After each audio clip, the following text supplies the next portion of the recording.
Hello everyone. So I'm Liane and I'm a life coach and I specialise in somatic practices, and what I'd love to do in this session is to just share some really simple techniques and help you go deeper into an understanding of what happens to us when we go out of balance, and more importantly how we can get ourselves into balance with really simple techniques. So I work a lot with energy medicine, with yoga, with meditation, with breath work, and what my experience has been, and feedback over 35 plus years of working with this, is the more we can get into our centre, the more we know how to soothe the stress response and really know ourselves.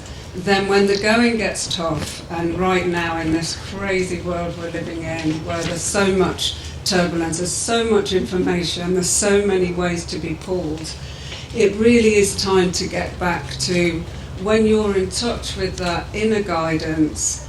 You not only feel safer in your body, because it's a way that you really, you connect with yourself. It's like living with a really good friend. It's somebody through a daily practice that you meet every day, that you have a chance to wipe the slate clean. And when you've got the tools and techniques to be able to recognise when you're going out of balance and know how to put yourself back in balance, then I believe right now at this time it's the most powerful thing that we can do, because when we change the way we are, and we always do have a choice of how we respond to things. It often doesn't feel like that, but often it's the only thing that we have power over. And when we have that, it's amazing how much the outside world changes. People respond to you in a different way. People are able to listen to what you say. And, you know, especially now with everything particularly over the last few years, it's become really apparent how much we're driven by fear. It's really ramping up. And, you know, even with the weather now, there's no weather forecast, it's weather warnings. Wherever we are, there's like a drip fed, be careful, you're not safe. Trust us, we'll take you somewhere. And none of us are immune to it. Even if we're awake to it, none of us are immune to being taken off centre. And I really feel that my passion lies in having a daily practice, having that time where you really get yourself into optimum state, and the more you get to know yourself, the more powerful you become. So what I'd like to do over this time is have a look at a couple of techniques that I always use every day in order to make sure that I've got left and right brain crossing over, that the energy pathways are running the right way, that I've got the blood in the forebrain. And when we've got the blood in the forebrain, we can think creatively, we can think clearly, and it helps to switch off the stress response. And I also want to talk about an energy system in the body that is called the radiant circuits, and it's that energy when you're in your element, you're in your full power, and the more you practice switching that on, you're really in touch with that core self, so that part of you that is completely unfettered, that doesn't get knocked, that doesn't get led by fear or driven or to follow the crowd. It's not compliant in any way. And the more you get in touch with that, the more you boost the radiant circuits. They're from an ancient Chinese philosophy, and they've also been called extraordinary vessels, strange flows, because they don't have a pathway. It's like they've really got this life of their own. And we've all experienced them. So that time when you've fallen in love, when you've had really good news, when you're on a roll, and that expansive energy. And actually stress is the absolute opposite of that. When we're in fear, when we're just being compliant, when we're just getting through today, let's just get through next week, let's just get to Christmas, I'll just get to that holiday. When we start living like that, and the way our culture is designed is to put us into that mode. It's almost as soon as a baby's born, it's like, and now the next step, and now get them out of nappies, and now get them into education, what are you going to do after that? And then get your mortgage. And it's so fast-paced and done in a really, really clever way, because the more I look at how we've got out of balance, it really explains this really wise system that sits at the foundation of all the ancient practices, that when we've got a balance of yin and yang, so a balance of the quiet time, the cool energy, the gentle energy, that becomes the foundation, that becomes our strength. So when we act, when we've got that real power, and we're out there in the world and we're doing our thing, we're held well. And what we're actually witnessing in our modern day culture is yang completely out of balance. There's no, yin is a feminine principle, yang is a masculine principle, and when they work together you get this beautiful dance. There's a time to nurture, there's a time to rest, there's a time to listen, there's a time to receive the yin energy, and then there's a time to be out there moving forward. And our culture is all about, let's get to the next thing, let's keep producing, let's not get into our feelings. That's the fluffy stuff around the edge. You know, all your Tai Chi and your yoga and your nice meditating, that's all the fluffy stuff. It's not the fluffy stuff, it's the absolute rock that enables our culture to be balanced and clear, and actually the beings that I believe that we are, which is cooperative, kind, compassionate, and the people that really, we want to connect with each other, we want to thrive, we want to love each other, we want to enjoy this life. And when we're doing that, our radiant circuits are leading the way. Now what happens more often than not is the energy of, have I explained, I've introduced myself, haven't I? I did. Yeah, I did. So I explained that I work with energy medicine, and energy medicine works with the ancient system of the meridians, the energy pathways. And in a nutshell, what we're really looking at in this session is the triple warmer energy is the energy that governs the stress response. And it's the energy that wants you to stay safe, doesn't want you to stand out from the crowd, wants you to comply, do what you did yesterday because you survived.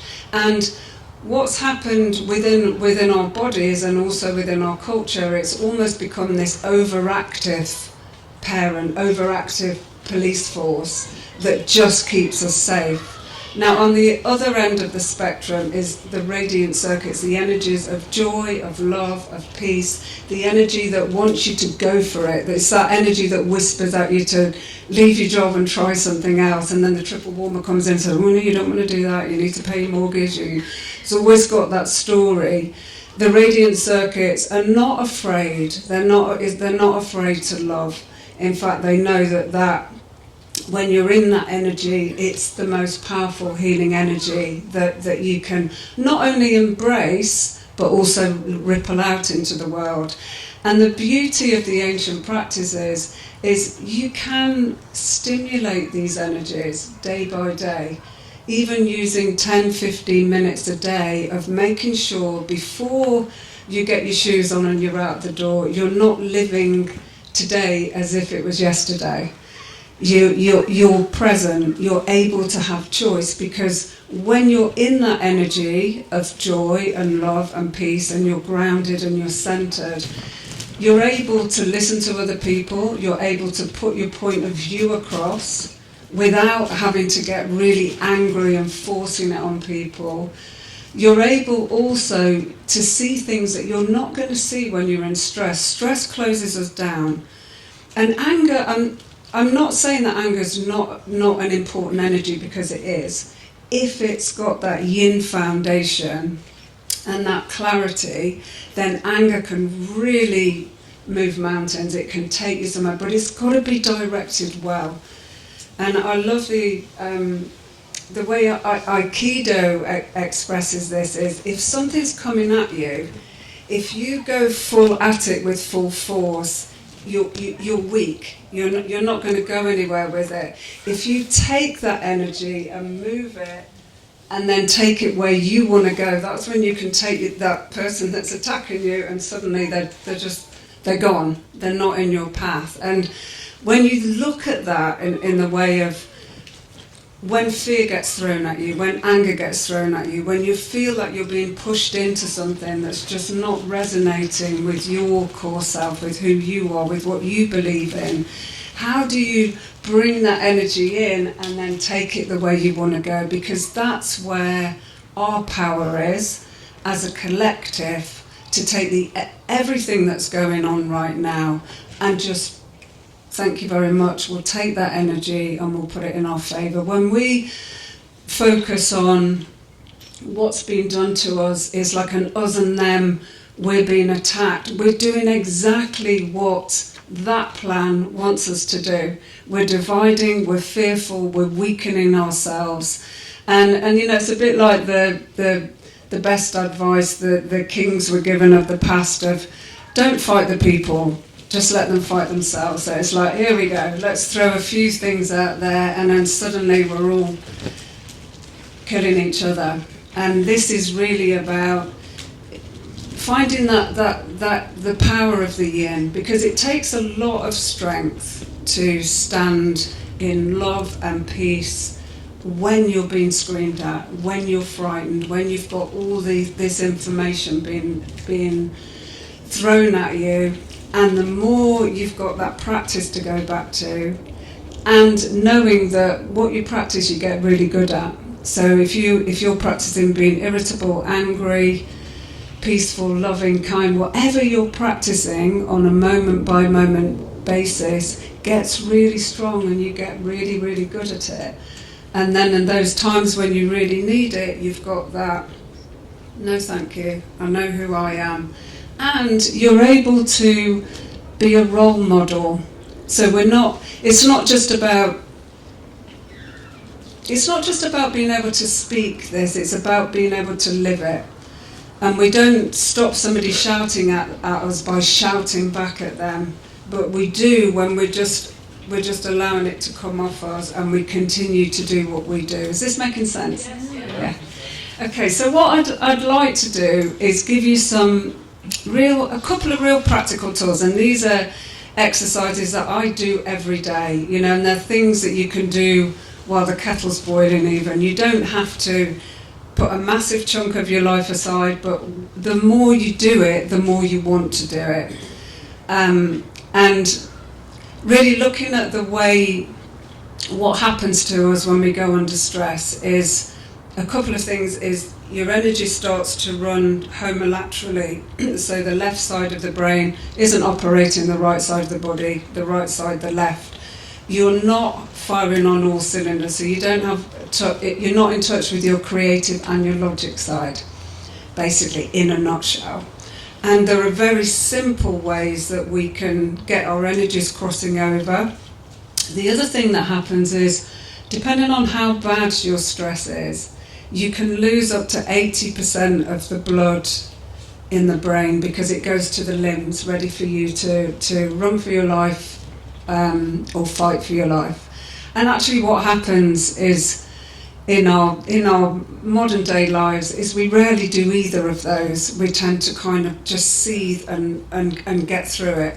So for example, if you're sitting in a traffic jam, your body's responding. It's just happened on the way here, and it's like your body's responding as if your life's in danger. You're ready.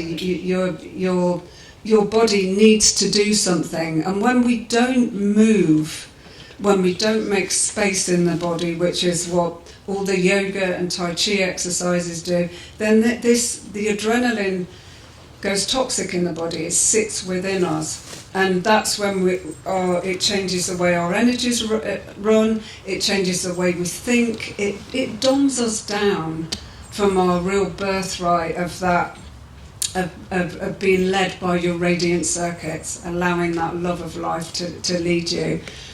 And so actually a really, really simple technique is just putting your hand on your forehead, and this is often called the oh my god points. And what we're doing is the neurovascular points here, this is a really useful thing to adopt, that at the end of the day, if you've had a stressful day, or you wake up in the morning, before you jump out of bed and just get on with your day as normal, take a few moments even just to go to your breath, to take some deep breaths. And if you place your fingers really lightly just above the eyebrows, you often begin to feel this pulse. And when you feel that pulse, it means the blood's returning to the forebrain. Another lovely way to do it is to have one hand on the forehead and one hand on the back of the head. Just at the back. And this is, we've got fear and panic neurovascular points at the back of the head here, and it's a lovely way to create a polarity with these main neurovascular means it works with the brain and the nervous system. So when you lose that blood from the forebrain, you're not able to be creative. So this part of the brain we use less as we get older. For a young child, this is completely active as they're learning, as they're growing. You know, we all know our creative children are, and this is really, really active. And what tends to happen is we don't use this very much. There's not much blood in it, and just simply by getting into the habit of it on a daily basis of bringing yourself into that place where you've got the blood in the forebrain, it gives your body the okay signals. So this is also a great way to work with a traumatic experience, or if you've had a really stressful day, without actually doing anything. And what I love when you really start to work with somatic practices, working with the body, you don't need to think positive. You don't have to force yourself into a way of being. Your body will do it for you if you begin this dialogue with your body of what you need at that time. So this, it can be used in many ways. Holding your own head, it's a lovely thing to do to somebody else. You know, if you've got a child who's had a really bad experience, just holding their head and getting them to talk to you about it, or you know, your friend or your partner. And what you find as they're talking, they'll just start to talk less and less and less until, oh, I'm not feeling that anymore, because your body starts to say, this isn't a trauma, this isn't a stressful situation, because the blood's in the brain and all my physiology is telling me that I'm safe, I'm calm. Does that make sense? So it's a great way to not only work in the moment, but also to reprogram. And in fact, I've got to tell this story because it's a story from my teacher, Donna Eden, that she can see energy, and she was working at a mental health hospital. And she went in one day and there was nobody around. She was teaching energy medicine, there's nobody around, and she was wandering around, walked into this room, and she saw a woman lying on a bed, and she saw immediately she had no energy in her forebrain at all. And so she just said, can I hold your points? And this woman didn't answer, but she just went and held her head. And usually when you hold these points, even when someone's really in stress, within a couple of minutes that you can start to feel a pulse. Maybe if it's really bad, within 6-7 minutes you'll find that even pulse. 25 minutes later, she just starts to feel the energy. She was there for about 45 minutes, and then a nurse came in, completely panicked, and said, just get away, what are you doing here? This woman's really dangerous. You shouldn't be in here. And this woman sat up and spoke for the first time in 10 years.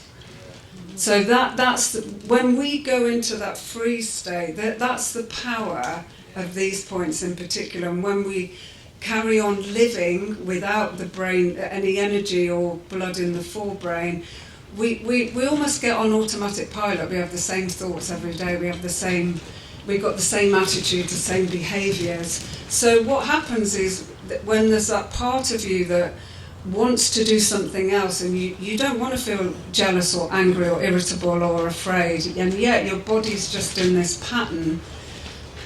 When we start to work somatically, and this is just one really, really simple, it's not even touching the top of the iceberg, a really simple technique.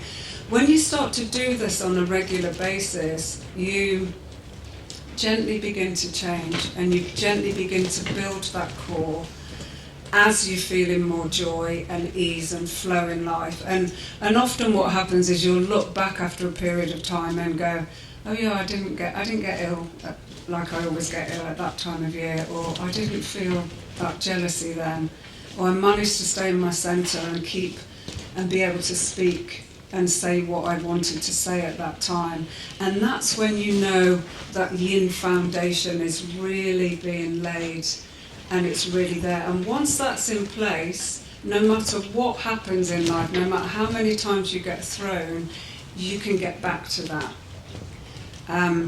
So I hope I'm really getting that message across, that daily practice, that yin practice, that quiet time where we really, that downtime is so vital to this time that we're living in, to be able to go forward and remember, the story's not written yet. Where we are now, the future's not written, but we are writing it day by day. So every single time you do that, you're contributing. Every single time you give the benefit of the doubt of what can be possible. Every single time you look at what's right and what works and what's strong in yourself and in each other, we're creating the future, and we're bringing more and more possibility to create the vision that we all want. Anyway, I've only told you one, but I want to tell you 3 or 4. But this is one. Another. There's a few points that are really good to know about, and if you go to your collarbone, and there's a little knobbly bit as you get to the end of it, yeah, when you the 2 bones there, and then just drop down and out, and you'll find that you'll go into a dip. And if you give those a good tap, move your eyes around. And these are kidney 27, if you did want to look them up. And actually, my mailing list is going around, and if you want me to send you links to go deeper into these exercises, then you can start your practice tomorrow. So just tap here, move your eyes around. Now what these do is they act like jump leads on the whole system. So when we're tired, when we get into just this mundane same old, one of the things that happens is your energy pathways start to run backwards, and that's when that feeling of often feeling like you're walking through mud. You want to go forward, but all your energy's going back. This is a really good way to start that dialogue with your body and go, I need you to be running forward. This is a time to be awake. So it's a great burst of energy. It's a good way to start your day with making sure your energy's running in the right direction, your blood's in the brain so you can think clearly. Another point is the thymus here. If you go halfway down the breastbone, it's a Tarzan thump basically. This is a great way to activate the thymus, and whether you have a thymus or not, if you've had your thymus removed, you've still got the blueprint. This is a great way to give yourself a boost of strength. If you feel that you've got to confront somebody, if you're feeling like you just need that extra, it will boost your strength, it will boost your immunity, and it's a good thing to keep awake and alive on a daily basis. And the third set is on the rib cage. If you just bring your hands to the lower ribs and just tap around there, these can be a bit tender. Tap around that. There's actually some neurovascular points just in between the ribs, and if you come to the outside, you get to the end of the spleen energy pathway. But if you tap around that, this helps you to metabolize. And when I was saying before, we're living in an age where information flies at us constantly, and we're constantly having to metabolize our food, pollutants in the air, really living in a world that we're not designed to live in. And this actually activating the spleen is really going to help you. So it helps to conserve your energy. It'll help you to say to your body, I need you to metabolize this. I need you to stay alert and awake. So just those three in particular, holding the head, you're starting to balance your body and get yourself into optimum condition. Now, when I talked about the left and right brain crossover, I'll show you this. Unless you want to do it, you're welcome to do it. But basically, when we're born, the energy runs homolaterally. And when we start to crawl, if you think about watching a baby start to crawl, it's usually they'll lift the same arm as leg and they're all a bit wobbly. And then as soon as they get this crossover pattern in the body, that's when learning really starts to shift on. They start to walk and talk, and it really gives you that quantum leap. Now, again, the way our modern day world is, we don't move enough. We are hunter-gatherers, so we're designed to walk 15 miles a day, climb trees, swim, be active. And when we don't move, and certainly if you've had a stressful drive home, that's still in your body, you sit and watch TV at night, you go to bed, it's all that, your body sort of locks into this pattern. And a really simple way to do this, apart from walking and moving and really starting to use your body, is starting with the same arm as leg. I'll send you a link with all of this so you can, and then once you've done that, 6 to 8 times, then get a crossover. So what you're doing is you're exaggerating that the pattern that happens when you start to crawl, when you start to walk. So, and if you get really comfortable with it, you can get a nice figure of 8 going with the hands. Doing big figure of 8s is really good. If you find yourself doodling figure of 8s, often it's your body's way of trying to get crossed over. Just like when you find yourself doing this and you're trying to think, your body's trying to get the blood into the brain. So stopping, breathing, letting it happen, find yourself doodling. If you find you can't park your car, get yourself connected. You know, sometimes you just can't reverse. That's a good indication as well. It's just there's a disconnection going on. So this kind of thing is used in brain gym, it's used in energy medicine. And it's really interesting. I read that in New Zealand they do a lot of the Maori. Have you seen the Maori? I don't know what they're called. They sound like tap dancing, but they're using them on the floor. They're like poi balls. Poi balls are fantastic, by the way, really good for you. But in the schools where they'd kept the tradition of using their Maori poi balls, they'd always do it in the morning. There were very little, far less learning difficulties. Because again, it's a great way to get that get that connection going. So basically, once you've got this pattern going in your body can heal. If you find that you're getting stuck in negativity, if you find that you're trying to change patterns and then dropping back to old patterns, it's like when you're feeling stuck, get your energy crossing over, because once that happens, and this one in particular for me was when I was really struggling with my health. I did about 5 or 6 sets, 4 or 5 times a day, and I can feel it click now. I know when I'm out, and when I start to do it, it's like, oh, I needed that.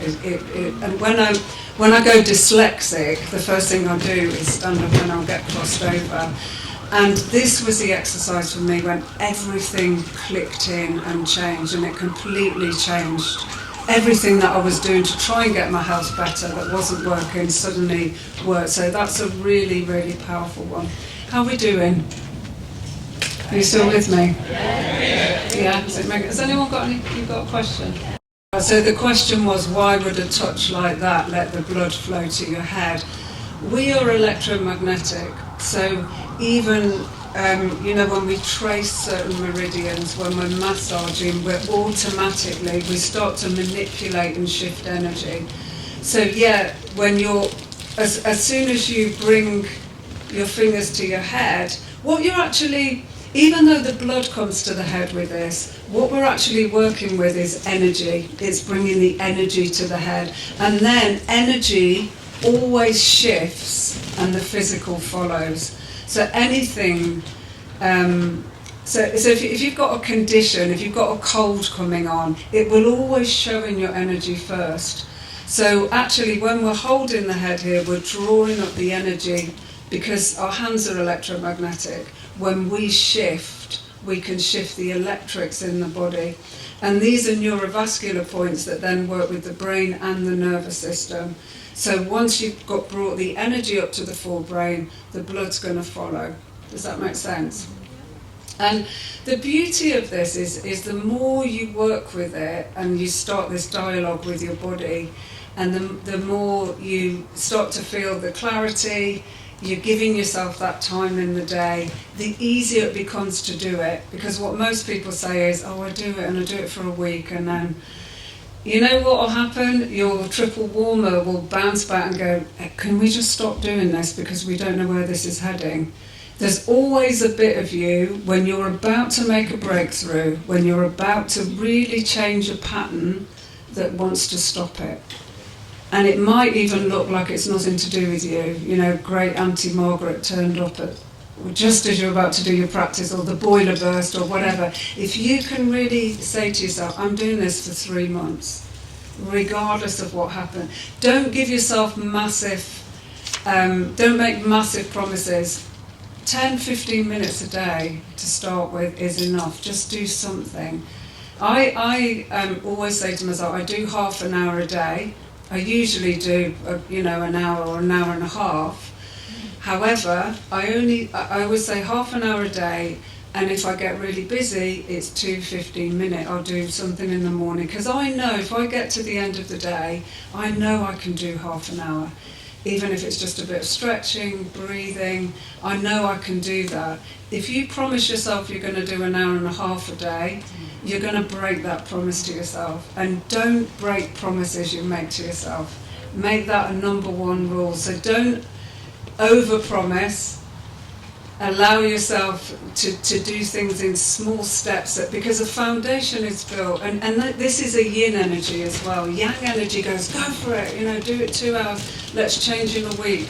Lose 2 stone in a month. It's just like, don't do that, because you're going to snap back. If you go with that yin and really build that yin quality in you, which is the patience, the kindness, that gentle energy that sits there and whispers to you, all that yang energy will be so nurtured and supported that you don't even have to think about that. And I think the beauty of it as well is things change around you, your relationships change. You see different, you notice different things in the world. And so it's easy. It's just the most wonderful, joyous thing to do. And I know I spoke about the radiant circuits, and they have actually, even though there is a series of pathways in the body, the radiant circuits have got the ability to jump. That's that expansive feeling. Doing things that you love. So there are particular exercises that we won't do today, but I can certainly send them on. What I would say is those couple of exercises that I've said, if those basics are in place, you're all ready to beginning to work with the radiant circuits, because when you calm the energy of the stress response, you're feeding the opposite.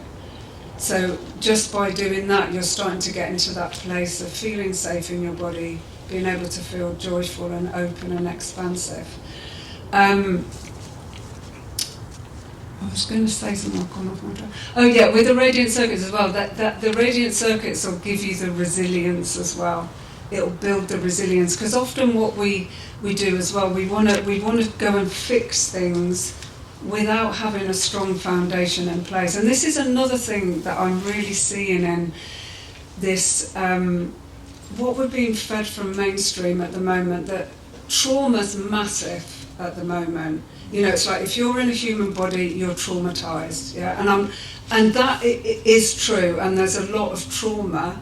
But what I'm really noticing is the focus is all on the trauma. And actually, if we focus on the radiant circuits, because when you immediately go to the problem and you keep focusing on the problem without the foundation of the yin, that's when you get stuck for years and years in therapy. That's when you get stuck in your story, and it's really hard to shift. You may understand it, but physically you're not able to let go of it.